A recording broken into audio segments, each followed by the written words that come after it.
Ron Eddy, And I'm Jackson Snow. and this is another episode of Sideline Stories. Today we're going to be talking about, as you guys might have guessed, the Luka Doncic trade. He got traded for Anthony Davis, and we're also going to get into the De'Aaron Fox trade. He got traded for Zach LaVine in a 3-team trade. So first, you want to start off with your thoughts about the Luka trade? Yes, I do. Man, the Lakers always find a way to find a generational talent.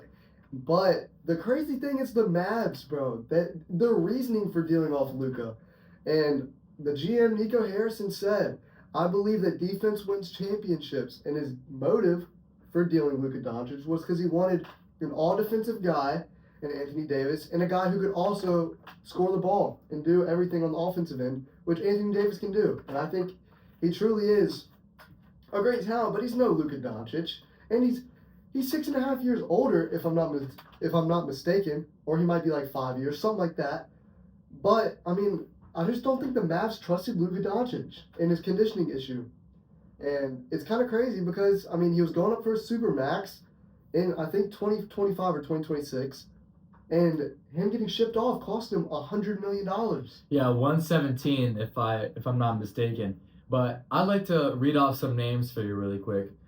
Kareem, Wilt, Kobe, Paul Gasol, Shaq, Dwight Howard, Anthony Davis. These are a long list of Lakers superstars whom, by the way, they all traded for. One more name added to that list, Luka Doncic. I believe Luka is going to be the same caliber of Laker as some of these names on this list. I think he is too, and especially if he stays. Obviously, if he walks, that's something to be, something that contrasts a little bit. But it's kind of crazy because, I mean, it just seems like they always get this generational guy. I mean, first you just find LeBron because he wants to be in LA, Right. and then I mean it's kind of like passing the torch. Like Anthony Davis, he's a really great player, but now you can build around Luka Doncic, and I mean it just seems like the Lakers strike again with another generational talent. So Yeah, they do. And needless to say, in my opinion, the Lakers won this trade. Luka's a 25-year-old, 5-time consecutive first-team All-NBA player. AD is an aging superstar, but he is nowhere near the level of Luka.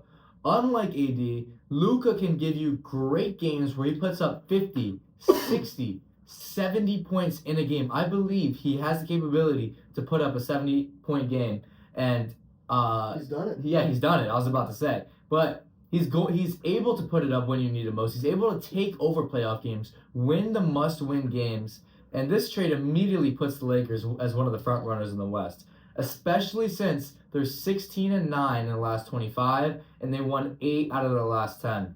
I think the Lakers are a win-now team, finally, who can play for a championship this year. I've seen ESPN analytics and whatever super nerds they have over there saying that the Lakers have a worse chance to win the finals, factoring in Luka's injury. He's coming back next week. Yeah, I think. What are you talking about? He's coming back next week. I have no idea how this trade gives the Lakers a worse chance to win the finals. Even personalities such as Charles Barkley said, if you think Luka and LeBron are going to work, you know nothing about basketball. That is the most outlandish thing I've ever heard in my life. If you think Luka and LeBron won't work, I'm not gonna say anything negative about Charles Barkley or tell Charles Barkley he doesn't know what he's talking about. But obviously they're going to work. I can't wait to watch them. They're two players that make everyone else around them better, and they're gonna make each other better. I mean, here's what it comes down to, right? I don't know if they need one more piece. I think really they need a center, which I mean you said they're a win now team, and I think they can be that. But they need to make at least one more move.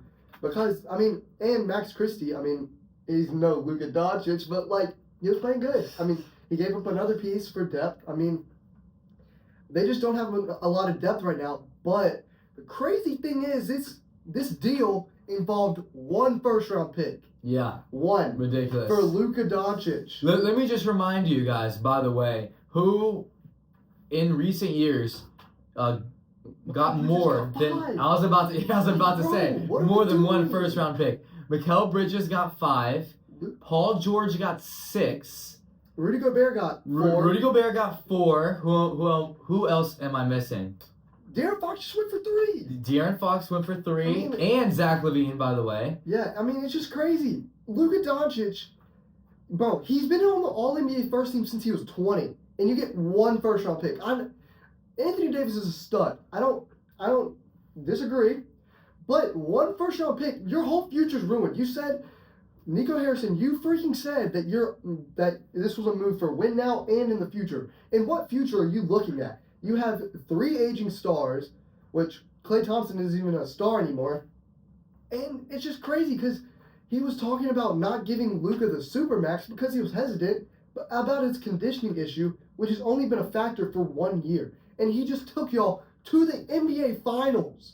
Like, are we serious right now? Yeah, and just to add to that, he did say that they have a better chance to win now in the future. First of all, Luka was your future for the next 15 years. He was your chance to win now, too. Exactly. He was your now. He was your future. And second of all, all your players are way too old and past their prime to be concerned about the future. You have Kyrie past his prime. You have AD past his prime. And you have Klay way beyond his prime. Ironically, do you know what this team needs? Jalen Brunson. They need Jalen Brunson. They need Luka Doncic, and they need Kristaps Porzingis. All 3 of whom they've let go. Yeah. That's what they need.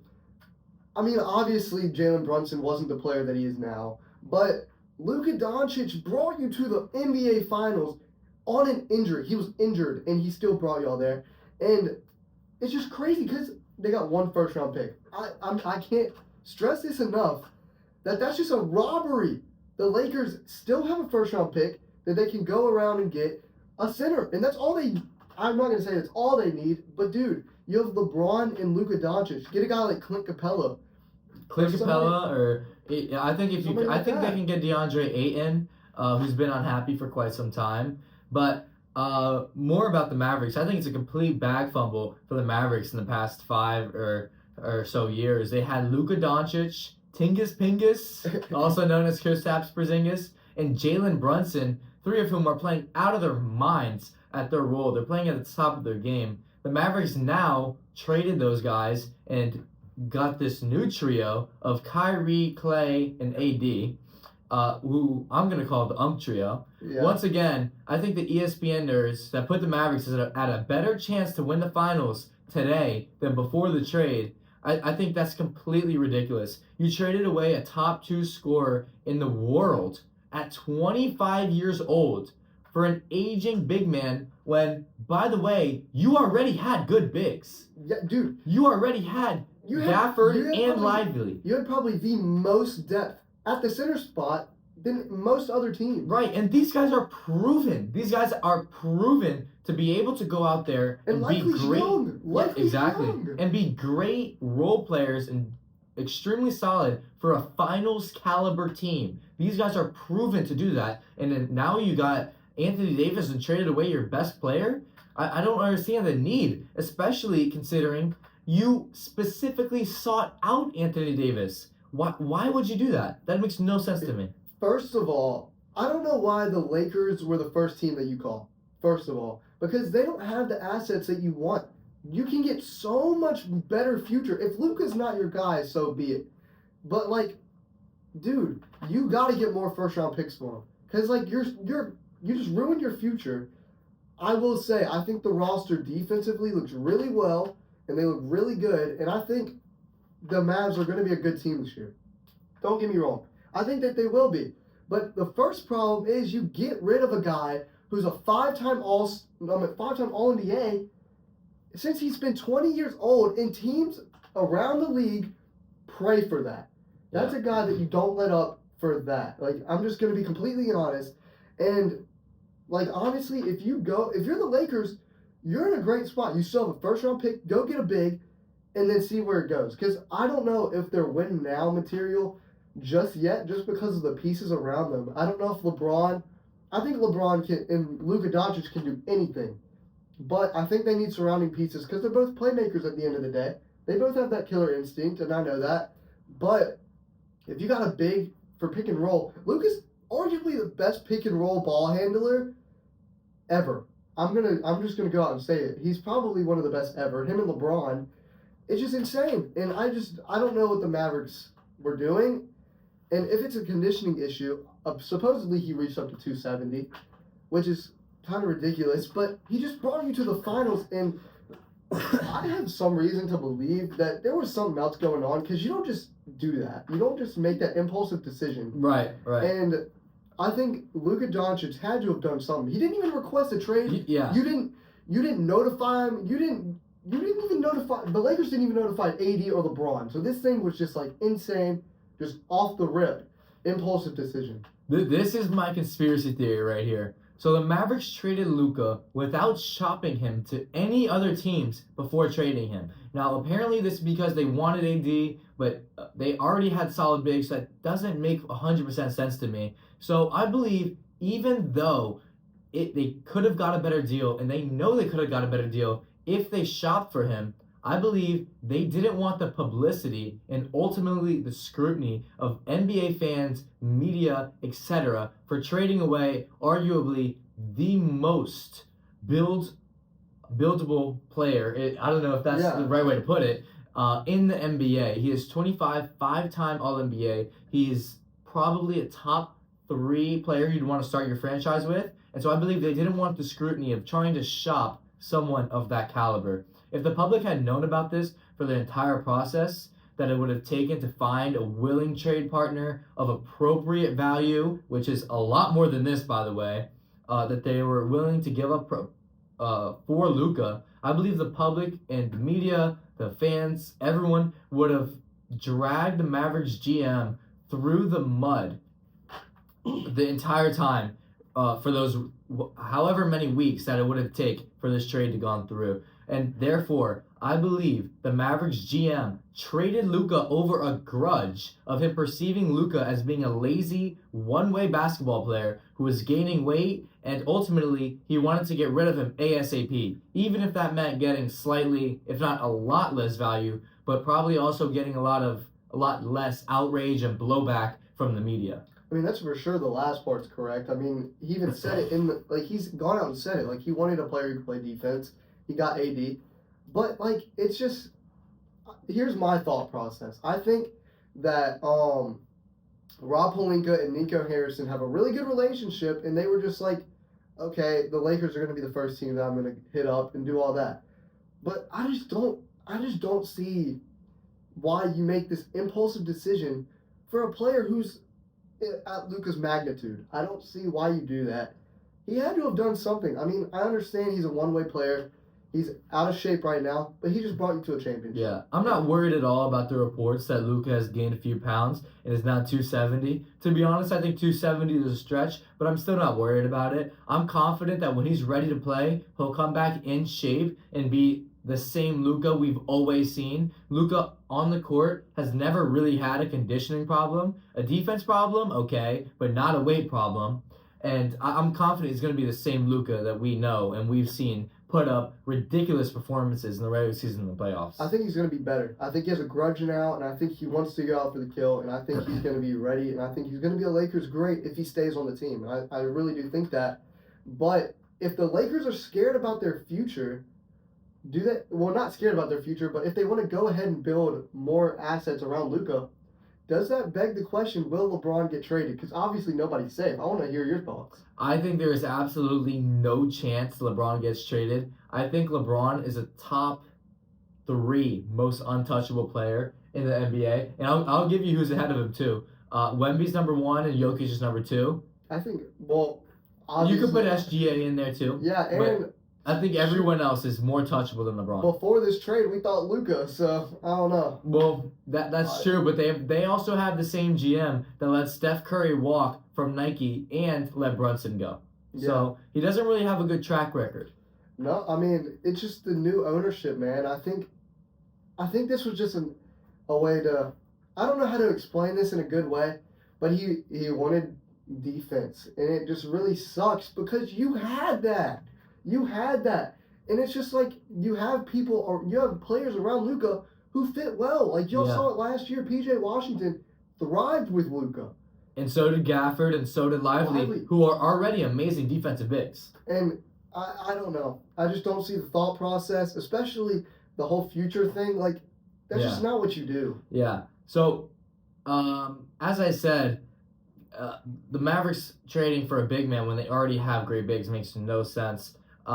Additionally, adding on to the scrutiny of that roster, Kyrie has shown many times he hasn't been able to win a ring with him as the primary player, as the primary scorer, and even in his prime he couldn't do it, and now you expect him to do it past his prime. It's just not going to happen. You traded away Luka, the second best fit for him as a player in his career, the first best being LeBron, and we all know how that ended up with a ring.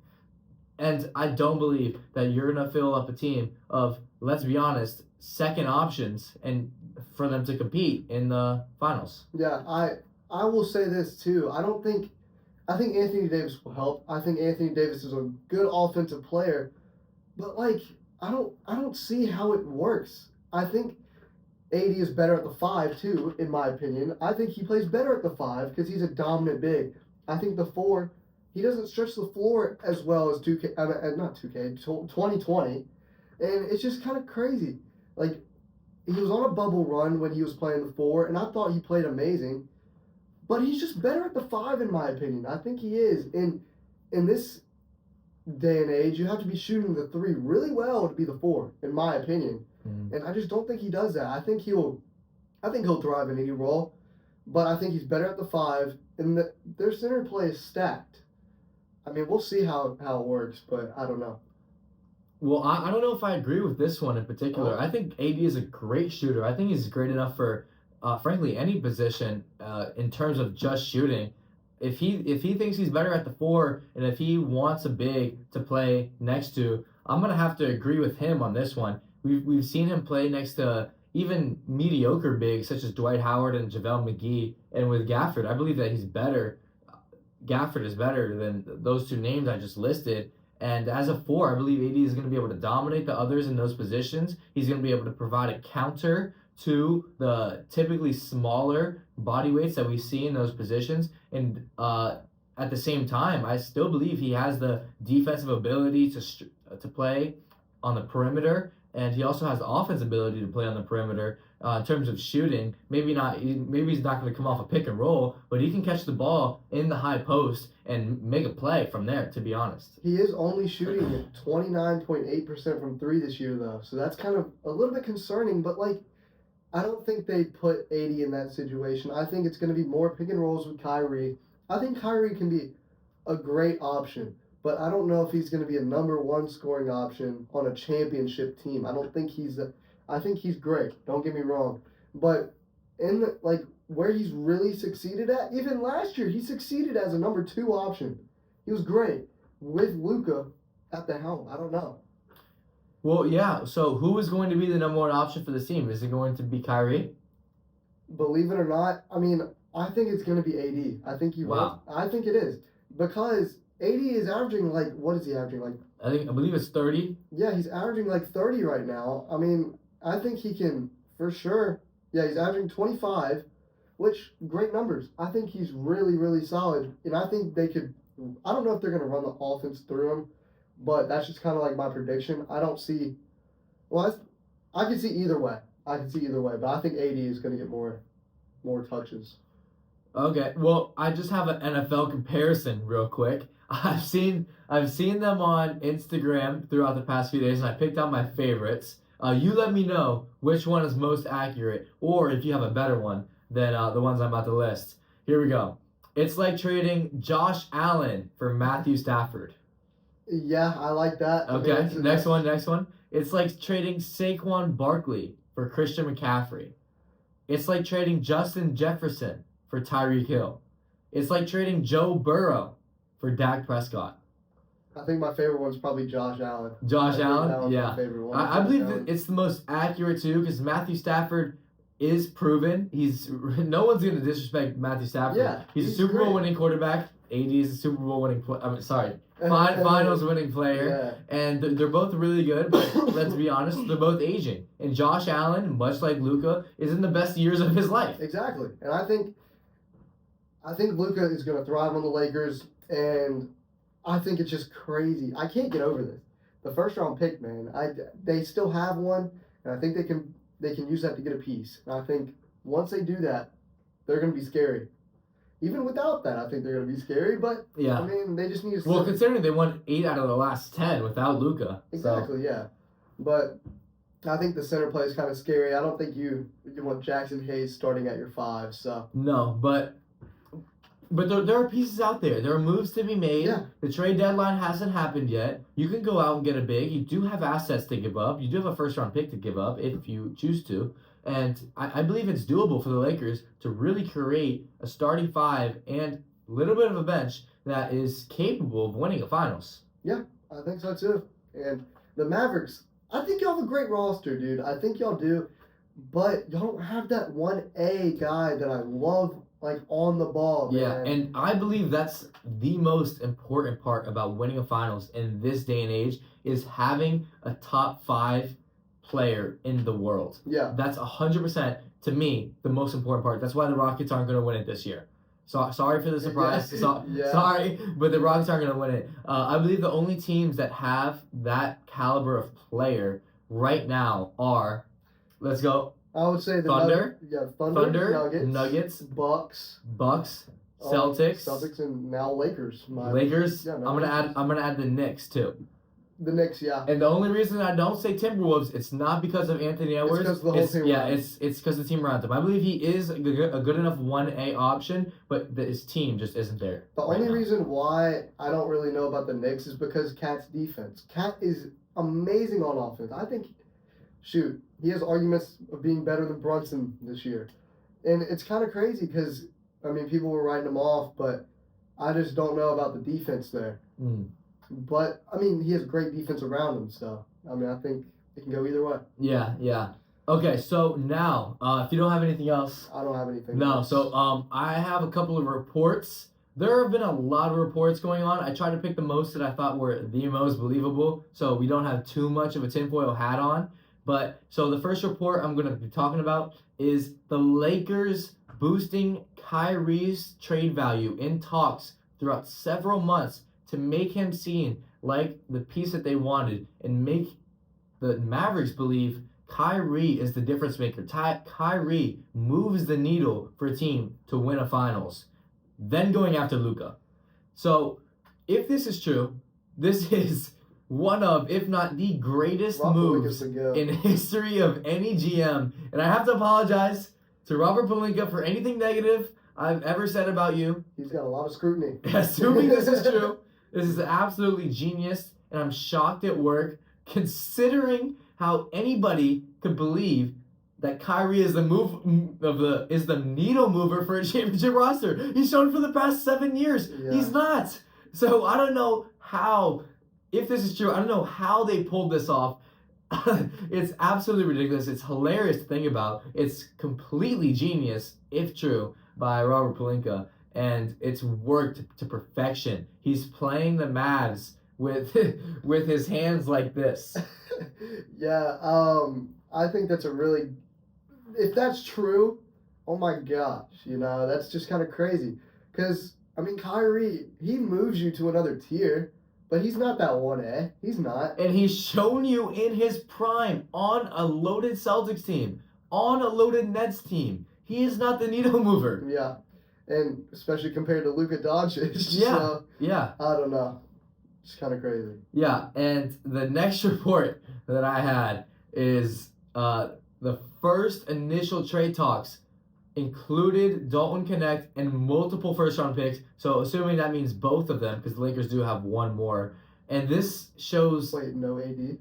Oh yeah, included. Oh, okay. Yeah, included. So not just this, but also Anthony Davis. So this is just another report that supports. I'm not going to say confirms, because at the end of the day, this will never be validated. This supports the genius and the finesse of Rob Pelinka. It's so impressive that the Lakers were able to get Luka for such little value. It's so shocking that the Mavs didn't get more.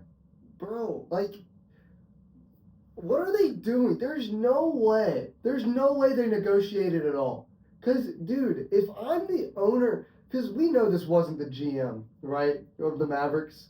The owner had to have went to him and just been despised with Luka. There's no way they negotiated, because if I was a GM, I would ask for more picks Yeah. or more assets or something. But one, I don't know. And if, The only way I'm trading Luka is if I get LeBron and Anthony Davis. like, I don't know. I wouldn't even do that. I'm gonna be You honest. wouldn't even do that. No, because, dude, I mean, right now, before that, like, I don't think they were a title contender with AD and LeBron.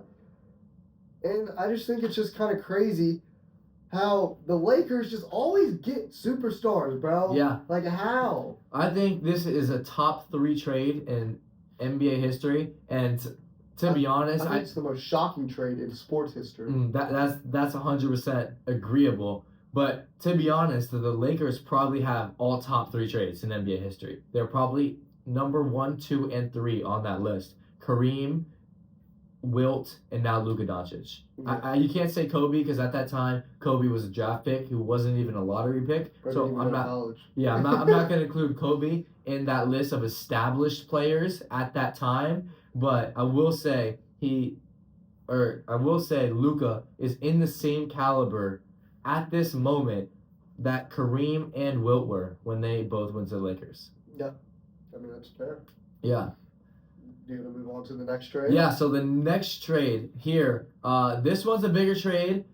It's the Spurs, Kings, and Bulls trade. And so I'm just going to read off the trade real quick before we get into it. So the Spurs, starting off, they get De'Aaron Fox and Jordan McLaughlin. They give up Trey Jones, Zach Collins, ZD Kaseko. The Bulls 2025 first round pick, the Hornets 2025 first round pick, the Spurs 2027 first round pick, the Timberwolves 2031 first round pick, and the Nuggets 2028 second round pick. That's a list of all the things they give up.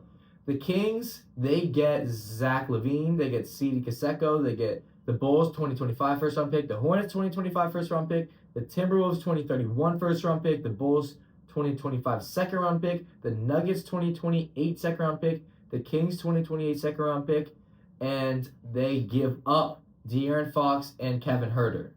Last on the list, I have the Bulls, or last, I don't have, but they were the last team involved. So they get Kevin Huerter, Zach Collins, Trey Jones, and their own 2025 first round pick returned from San Antonio. They give up Zach LaVine and a 2028 second round pick. So let's go one at a time. Let's start with the Spurs. We're going to talk about if we think they won, if they think they lost. Then we're going to grade it, what we think they could have done better, and the future for the team after this trade. I give the Spurs an A+. Yeah, let me elaborate a little bit. You keep Vassell, Sochan, and Castle, and you get De'Aaron Fox. Bro, you gave up one of your first-round picks. Round of applause. Good job for San Antonio. Bro, this team's going to be scary. This team's going to be scary I don't even know, in a couple of years. Maybe, like, right now they're pretty scary. I would be scared to go against them. The only thing, like, I think De'Aaron is he's a perfect fit, besides that he can't shoot the three entirely well, which he's shown in the past that he's, like, a streaky shooter. And this year he's a streaky shooter. But that rim pressure with Wemby on the outside, with all these players on the outside, oh my gosh, it'll be so amazing. Yeah. Personally, I like this trade for the Spurs. I'm going to grade it A-. I think if you get a young star like De'Aaron Fox, who is an all-star caliber player, although he hasn't made it, to learn from a ringless veteran, Chris Paul. Yeah. And to be honest, he's going to be a long-term partner for Wemby. I think they're going to be a great duo in the next 5-10 years. Although you do give away a haul of picks, which is the only reason I bumped it from A+ to A-, is because they did give away a nice little haul of picks. Only one of them was yours in the first place at the end of the day. And now San Antonio, I believe this is if not the most important aspects of this trade. San Antonio is going to be a destination for high caliber free agents in the future. Dude, the only reason why I didn't have it, why I had it an A+ was because, like, the Charlotte Hornets pick, I think that's going to end up being like a second rounder. I don't think it's going to be that great. because it's lottery protected. And dude, I don't think you really like. Obviously, you want picks, you want draft capital, but like at this point, I think you're just really building around Wemby and like building a firm foundation, and you not giving up anybody besides City Sissoko. Yeah. It's insane, and I think it's actually a steal for a guy like De'Aaron Fox. Yeah, I agree with the level of caliber of player of De'Aaron Fox, and I like the fact that they didn't give up any of their role players that they have because they're all playing well. They're all a good fit around Wemby and now De'Aaron Fox. But I just don't think that these picks are as invaluable as you were saying. Just not to use necessarily, but I think in trading for other players in the future, because I don't think this roster is finished yet. Yeah, This roster isn't a finished lineup, so I think some of these picks could have been valuable in other trades. But I'm not saying I disagree with this trade at all. I still give it an A-. I still think it's a good trade. But just think about it this way, though: free agents are gonna want to sign to San Antonio. Yeah. I don't think like getting assets for Wemby is anything they're gonna have to worry about because people want to play with him. And I think you still have all those young guys. Like you have Sochan, you have Castle. And if they aren't panning out, which Castle looks like a stud right now, I mean, I think you can just use them to maybe get like an all-star caliber player or somebody like that. I think you don't necessarily need those picks, but obviously they gave up a lot of picks. I mean, it's not the best thing in the world. But I think this duo is going to be really, really solid. I think they're going to be really good. Yeah. All right, I agree. And is there anything else that I said for the? How far do you think the Spurs can go? Do you think they're going to be like a good playoff team? I think they're a first round, top second round exit team. It's the only reason why I could see them like making a little push is because of that defensive Wemby, man. Yeah. I think that they could be really good. I think they could be really good in transition too with De'Aaron Fox, but the West is stacked. So I don't really know how far they're going to make it. And Wemby's not even, I wouldn't say he's close to his prime yet. I think he's going to be GOAT level. Yeah. Know? Well, I think they're also going to be one of the lower seeds. They're not going to get a top seed quite yet. So they will play a good team in the first round. I don't really see them making that upset right now. And if they do, props to them. But I just don't think it's going to happen. But to your point. Maybe if it's like the Rockets or something. Like, because the Rockets are really high right now. Like, yeah. They're like a smooth 7 seed. Yeah. You never know what can happen. Yeah. Well, one more thing about the defense of Wemby. To be honest, I'm not going to understate his defense or the impact that he has. But I think that in the playoffs, teams are going to altogether avoid Wemby at all costs. I don't think they're going to drive at him. I don't think they're going to shoot the ball within 10 feet of him.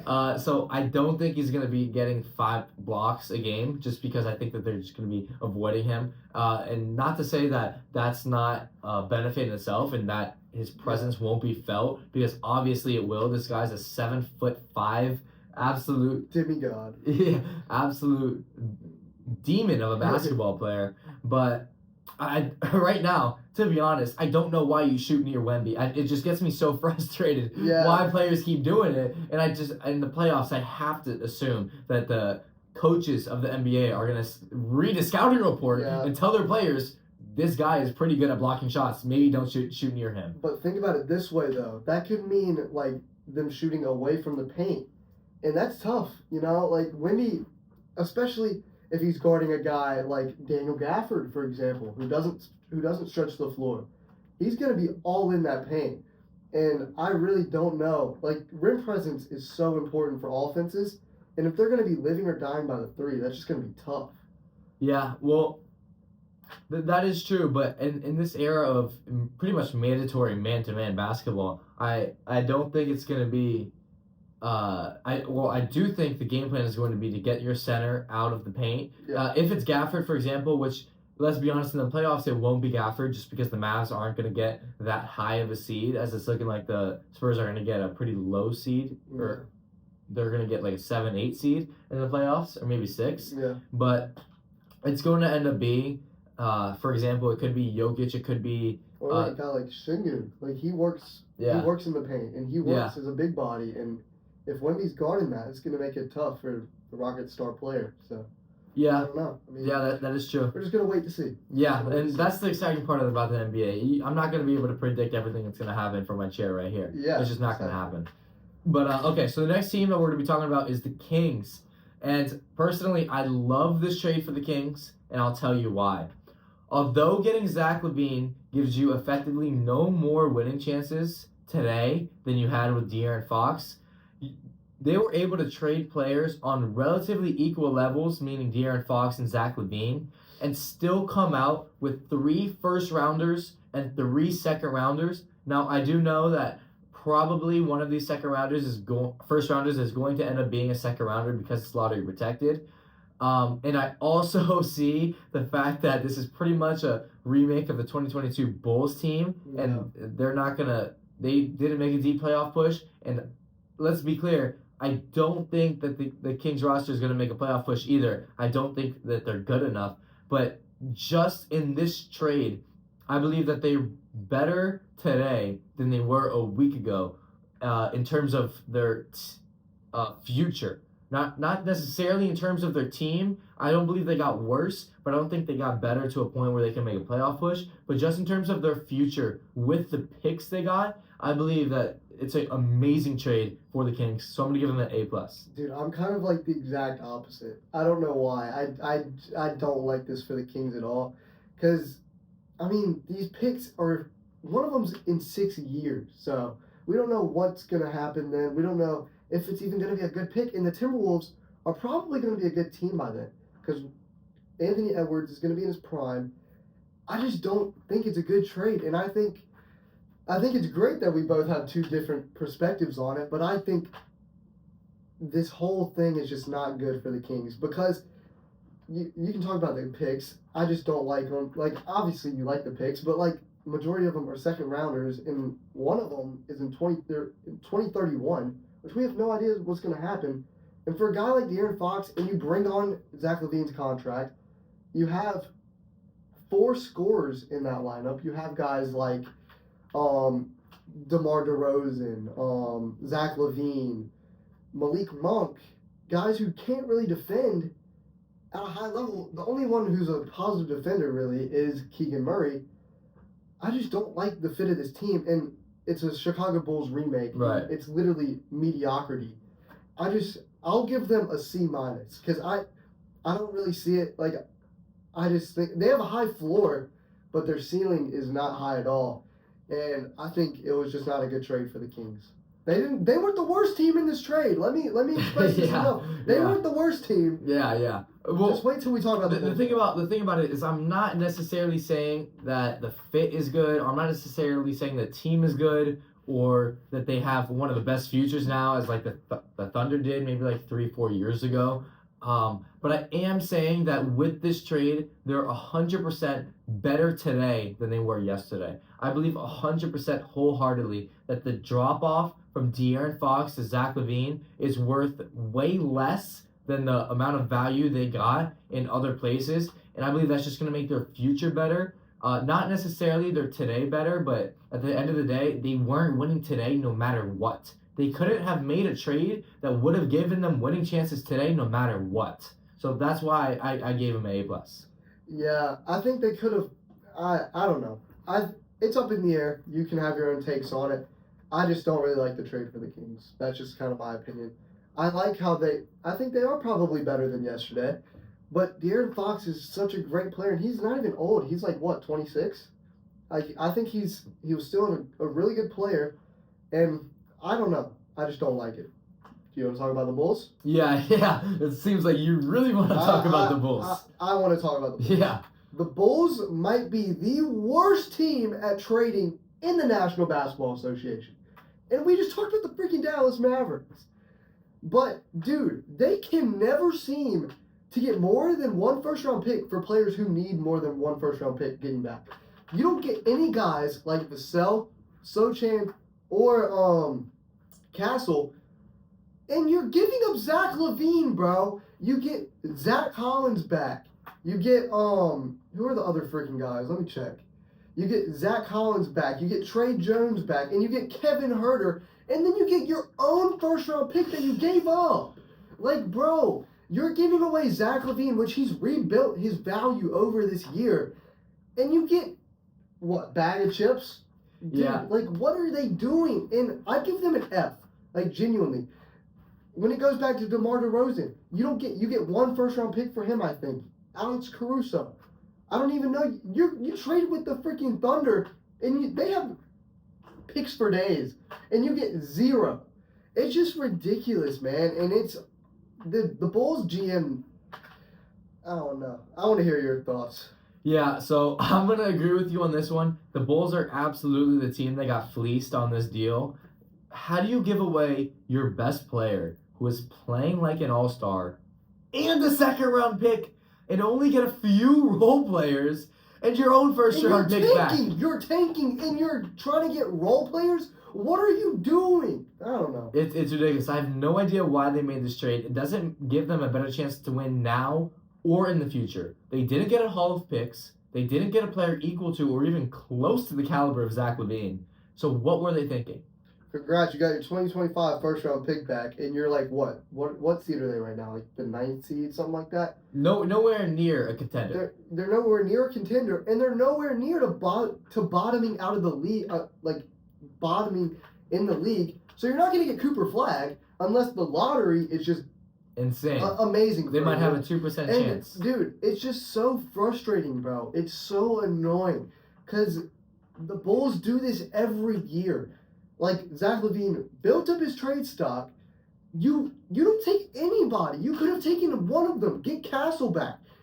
Or get Vassell back. Get somebody back, dude. Y'all are so, I don't know. And so what I want to do now is I want to look through the eyes of the Bulls, look through the most positive mindset we possibly can. We're only going to make positive statements about this trade, and we're going to see what we come up with. Because I really want to know what the Bulls GM was thinking, and hopefully through this, we can find out. All right? You ready to do that? Yeah, let's do that. All right. So let's only make positive and hopeful thoughts about this trade. Congrats, you got off Zach LaVine's contract. A little round of applause. One positive, they got off Zach LaVine's contract. But you got 3 players back. Three solid players back. Yeah, Kevin Huerter is a pretty good shooter. Zach Collins is pretty much PJ Washington, who's copied. Yeah, Zach Collins, bro. You're a good player. You're okay. Trey Jones. Duke legend. Yeah, Duke legend. All the Joneses are Duke legends, man. Duke legends. But they did get a first rounder.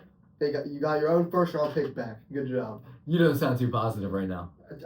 It's a really great thing. I think it's great. I think it's great how you got your first round pick back. But I mean, you gave it away in the first place. But congrats on getting it back. There you go.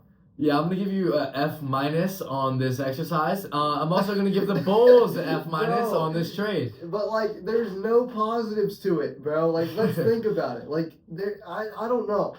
You can trade Vucevic for maybe some picks, maybe some players who are solid. But, I mean, I guess you got to start a tanking rebuild, yeah, bro. Having Vucevic on the Bulls is like having Myles Garrett on the Browns. I wouldn't go that far. I wouldn't go that far. Just in the concept, not in the caliber of the players. Yeah, in the concept. In the concept, yeah. But, like, you got to start tanking. Because, like, y'all have been in the mediocrity stage for how many years? Super long.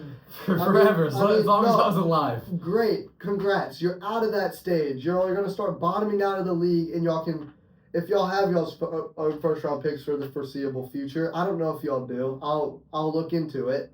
But if y'all do, congrats. Y'all can start bottoming out, and y'all can start winning the lottery maybe. And then y'all can get y'all's franchise piece, and then start building around him. So there's a positive out of that. There's a positive. All right. I like that. All right. Do you have anything else you want to add? The Spurs for sure won this trade. That's my opinion. I think there could be 2 winners. I think the Spurs and the Kings. I think I have them both winning. Yeah, I mean, I've already said my piece about the Kings. I personally don't like it, but y'all got something. Y'all got something out of it. They did get something. Unlike the Mavericks with Luka, so. Yeah, well, Anthony Davis is something, yeah, but he's not Davis. something comparable to Luka Doncic. Yeah, the age difference is insane. Yeah. And I think that's it. I think we've all said our piece. One thing I've learned, because you just reminded, one thing I've learned about trades of players of this caliber, through honestly just being wrong about trades in the past, is that the drop off from a player like Luka Doncic to a player who's still the top 10 player in the NBA, if not top 15, but I'd say top 10, Anthony Davis, is so much more valuable than you could ever imagine. It's so much more valuable than a first round pick. It's so much more valuable than Max Christie. And it's really, really the difference maker in a team. But it's just like crazy how the average GM is who I want to have a conversation with. How is this a win now move and a win now and then win for the future move? I don't see any of that happening, which Luka brought you to the finals. The Thunder are the team to beat this year. Yeah. And Luka beat them last year. Mm-hmm. I don't know. Did you see Rob Pelinka thank the GM of the Mavericks for giving him Luka? Yeah, I thought that was pretty funny. I thought that was funny. I mean, it's just a smack in the face. Like, Rob Pelinka finessed the crap out of you, Nico Harrison. And to be honest, some background on Rob Pelinka, he was the agent of Kobe, rather. And to be honest, I thought it was a completely outlandish move because similarly to the Dallas Cowboys, they hired from in-house, which is not a recipe for success. And I thought they needed to get a GM from somewhere else with different views, with different experiences to add on to the Lakers because they've just been hiring from up and they don't have any outside ideas. I know this sounds exactly like the Dallas Cowboys, and that hasn't worked for the Cowboys. And before last week, it hasn't really been working for the Lakers. They just got lucky that LeBron chose them. And let's be honest, like, if you're the Mavericks, why not trade Luka to the East where you don't have to play him? Like, why would you do that? And second of all, Dallas Mavericks, y'all are now the worst ran franchise in Dallas. I think it's safe to say. That's a tough competition, but I'd say I'm honestly still gonna have to go with the Cowboys just because they've been doing it for decades. That's fair. But and the Mavericks have been making decent decisions for the past decades. And then besides last week. you all scuff it up when you draft a superstar, generational talent, and then you just mess it up. Yeah. That's really putting them in competition with the worst ran team in Dallas. But just because Jerry Jones has been so bad for so long, just go ahead and retire. I'm gonna have to give it to Jerry. Jerry, congrats. You're number one. Have a recent NFC championship since the last century. But you're number one. 96, I think. Yeah. So, all right, you have anything else? I think we're good. All right, that's been another episode of Sideline Stories. I'm Ryan Eddy. And I'm Jackson Snow. And hope you guys have a great day. We'll catch you in the next one. See y'all.